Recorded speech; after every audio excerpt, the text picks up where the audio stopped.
دير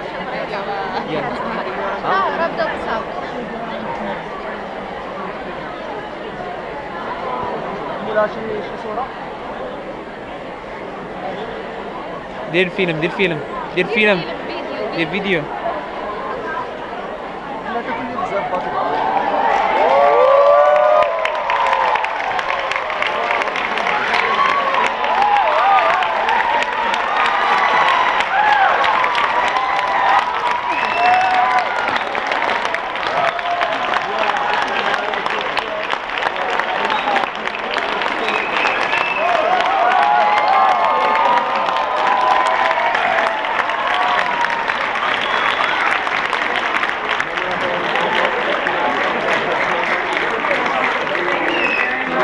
That would get a big applause out of everybody here. Good afternoon and welcome to the State Department. I'm Ann Stock, the Assistant Secretary for Educational and Cultural Affairs. Madam Secretary, Fulbright Foreign Language Teaching Assistants, ladies and gentlemen, today we're here with 418. That's a big number for us, of our Fulbright Foreign Language Teaching Assistants who are in Washington for their mid-semester seminar. You are from 49 countries and speak 31 languages. Many of you have demonstrated a commitment to public service in your home country by teaching English to scores of young people and by setting an example for them to follow. Before you arrived in Washington, we started a conversation by Twitter. And yes, Madam Secretary, I am on Twitter, and my handle is Ann@State. And I think I have a lot of people in this audience following me because we've had some good conversations so far. Earlier today, I met with 6 FLTAs from each region who tweeted me first asking me a question or sending me a concern. They are from Pakistan, Mexico, China, France, Tunisia, and Nigeria. If you would please just stand and be recognized. Each of you brings a unique, go ahead, please stand up, where are you? The tweeters, the first tweeters.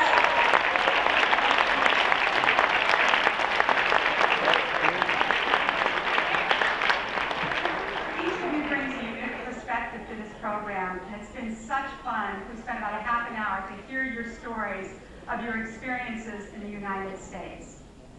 In speaking of the importance of learning, Senator J. William Fulbright once said, "We must try to expand the boundaries of human wisdom, empathy, and perception, and there's no way to do that except through education."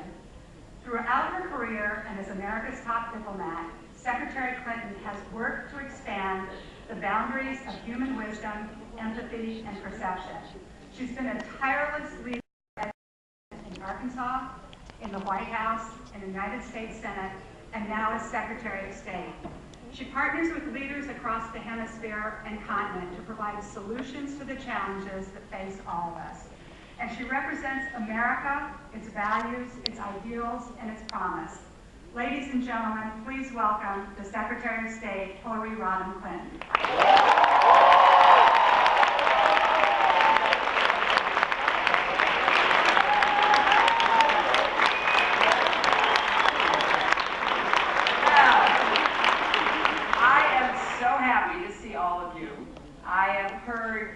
So much about what you are doing, and I'm delighted to have this opportunity to welcome you here at the State Department. And I want to thank you personally for the work you are doing to help build closer ties between our nations and our people as Fulbright Foreign Language Teaching Assistants. And I want to thank Ann Stock and her staff in the Bureau of Educational and Cultural Affairs for the excellent job they do administering this and all of the other Fulbright programs. I knew Senator Fulbright. He was from Arkansas. And in fact, many, many years ago, before, as I look at this audience, any of you were born, my husband worked for Fulbright. When he was a student at Georgetown University, not too far from here, he didn't have any money, and he had to work several jobs to be able to continue his education. And he heard about a job working for the Senate Foreign Relations Committee, which was then chaired by Senator Fulbright, who was a senator from his home state of Arkansas.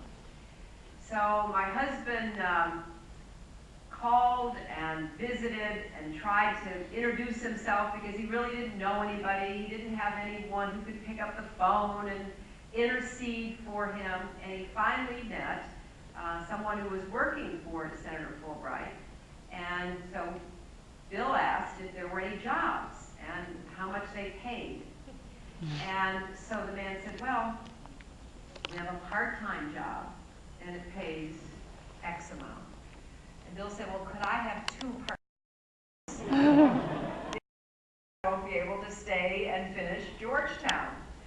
And the person he was talking to took pity on this young student and said yes. And so Bill went to work when he was at Georgetown, working for the Senate Foreign Relations Committee, and through that he got to know Senator Fulbright, and he really understood Senator Fulbright's passion for education and his absolute commitment that we needed to be doing more across the world to help each other understand what was happening outside of our own culture and our own country, to use education as a bridge